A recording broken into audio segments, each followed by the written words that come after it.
अस्सलाम वालेकुम। मेरा नाम डॉक्टर शहबाज अहमद काजी है। आज का जो हमारा टॉपिक है वो है वेरिकोसील एम्बोलाइजेशन के बाद उसकी रिकवरी। और ये एक बड़ा कॉमन इशू होता है जब हम प्रोसीजर करते हैं। प्रोसीजर के बाद पेशेंट जो होता है वो डिस्चार्ज होके अपने घर चले जाता है और फिर उसके बाद हम उसका एक क्लिनिकल फॉलोअप करते हैं और फिर उसको अपने टच में रखते हैं, डिस्कशन करते हैं। लेकिन पेशेंट जो होता है वो उसके बहुत सारे क्वेश्चंस और क्वेरीज होती हैं कि पेशेंट का वेरिकोसील जो है वो कब रिजॉल्व होगा, उसकी उसकी सिम्टम्स कब इम्प्रूव करेंगे और उसकी जो स्टमक जो है, जो सीमेन एनालिसिस जो है उसमें कब चेंजिंग आएगी।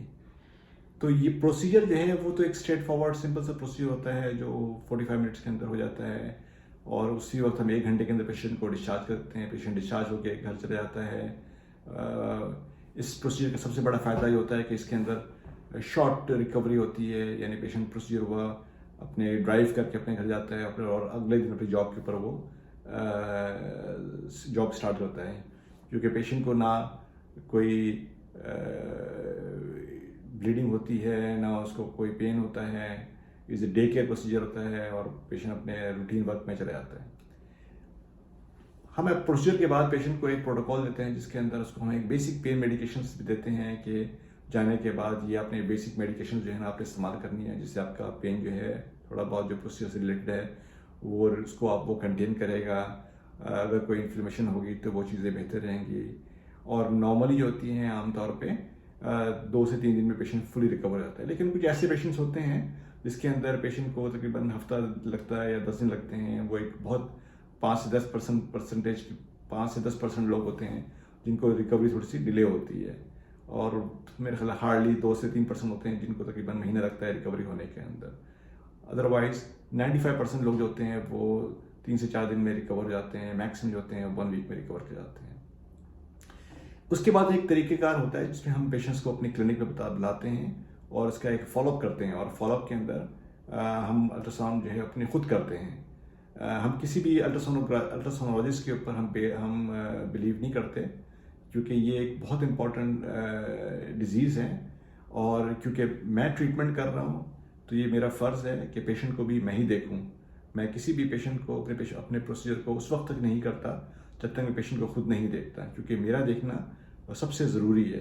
क्योंकि मुझे पता होना चाहिए कि अगर वो उसको एक पेशेंट है, उसको अगर ग्रेड 3 वेरिकोसील है, तो जब मैं ट्रीट करूँगा, जब उसका मैं 3 महीने के बाद उसका फॉलोअप करूँगा, तो मुझे ये देखना है कि उस ग्रेड 3 वेरिकोसील के अंदर कितनी चेंजिंग आई है कि वो ग्रेड 3 से रिग्रेस होके वो बिल्कुल नॉन विजिबल वेन्स हो गई हैं या रेजिडुअल वेन्स हो गई हैं।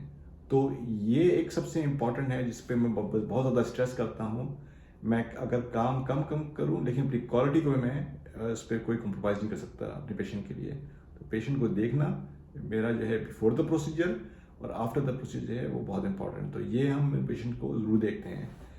अब इसके अंदर जो इम्पॉर्टेंट चीज़ है, आमतौर पे पेशेंट होता है 10 दिन में रिकवर कर जाता है और उसके बाद हम पेशेंट को जो है 3 महीने के बाद दोबारा बुलाते हैं और उसका क्लिनिकल फॉलोअप करते हैं।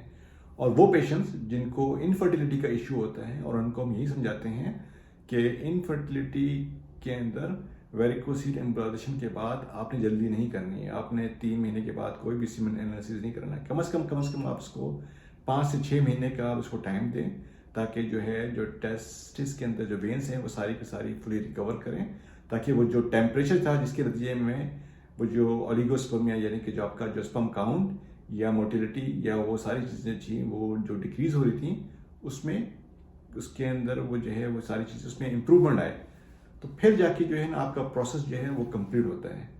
तो ये वो बातें हैं जो पेशेंट जो है वो हमसे हम प्रोसीजर के बाद जो है उसकी एक प्रॉब्लम रहती है, तो हम उसको समझाते हैं, यही बात समझाते हैं कि थोड़ा सा आप टाइम दें पेशेंट को, वक्त दें टाइम प्रोसीजर को, क्योंकि इसके रिकवरी हर चीज़ की रिकवरी के अंदर टाइम लगता है। तो ये अगर आप सही से इसको टाइम देंगे तो पेशेंट जो होता है वो वेल रिकवर्ड होता है और फिर पेशेंट की जो है उसकी चीज़ें जो है वो इम्प्रूव करती हैं। और वो पेशेंट जिनकी सिम्टम्स, जिनकी पेन सिम्टम्स हैं उसमें बेहतरी आती है, या वो पेशेंट जिनकी इनफर्टिलिटी का इशू होता है उसमें बेहतरी आती है।